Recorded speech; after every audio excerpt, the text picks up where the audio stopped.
दोषी होने पर भी बुलडोजर चलाना गलत है, ये बात सुप्रीम कोर्ट ने कही है और तल्ख लहजे में आदेश दिया गया है। सुप्रीम कोर्ट ने 13 नवंबर को बुलडोजर एक्शन पर सुनवाई की।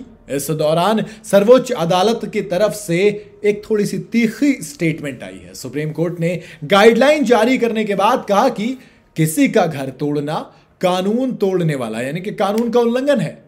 किसी मामले पर आरोपी होना या दोषी ठहराए जाने पर भी घर तोड़ना सही नहीं है।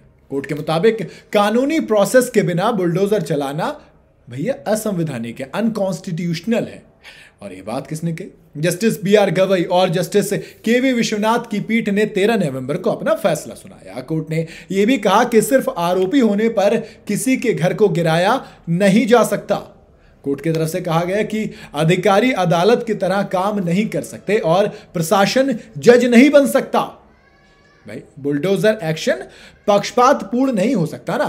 गलत तरीके से घर तोड़ने पर पीड़ितों को मुआवजा मिलना चाहिए, वहीं इसके लिए जिम्मेदार अधिकारियों को छोड़ा नहीं जाना चाहिए, ये बात कोर्ट ने कही। इसके साथ साथ कोर्ट ने यह भी कहा कि हमने सभी पक्षों को सुनने के बाद आदेश दिया है और इसका सख्ती से पालन। अदालत ने अपने फैसले में कहा कि इसको लेकर मनमाना रवैया नहीं अपनाया जाना चाहिए। अगर किसी मामले में आरोपी एक है तो घर तोड़कर पूरे परिवार को सजा क्यों दी जाए? पूरे परिवार से उनका घर नहीं छीना जा सकता। सटीक सवाल कोर्ट ने पूछा है। इस फैसले को लेकर याचिकाकर्ताओं के वकील अनस ने खुशी जाहिर की है। उन्होंने मीडिया से बातचीत के दौरान कहा कि यह एक ऐतिहासिक फैसला है। जो बुलडोजर अवैध तरीके से चल रहा था और किसी का भी घर गिरा दिया जा रहा था, वो सब चीजें अब बंद हो जाएंगी। सुप्रीम कोर्ट के अधिकारियों की व्यक्तिगत जिम्मेदारी सुनिश्चित कर दी है।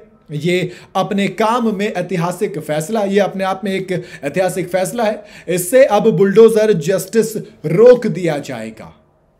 खैर इसके अलावा और भी चीजें नहीं। सुप्रीम कोर्ट ने बुलडोजर एक्शन पर दिशा निर्देश का भी एक जिक्र किया है। कोर्ट ने कहा कि बुलडोजर एक्शन को लेकर कम से कम 15 दिन की मोहलत दी जानी चाहिए। इसके लिए नोडल अधिकारी को 15 दिन पहले नोटिस भेजना होगा। यह नोटिस विधिवत यानी कि प्रॉपर तरीके से भेजा जाना चाहिए, इसमें कोई भी चूक नहीं होनी चाहिए। कोर्ट ने साथ ही यह भी कहा कि यह नोटिस निर्माण स्थल पर चस्पा भी होना चाहिए, यानी कि वहां पर भी मौजूद होना चाहिए और इस नोटिस को डिजिटल पोर्टल पर भी डालना होगा।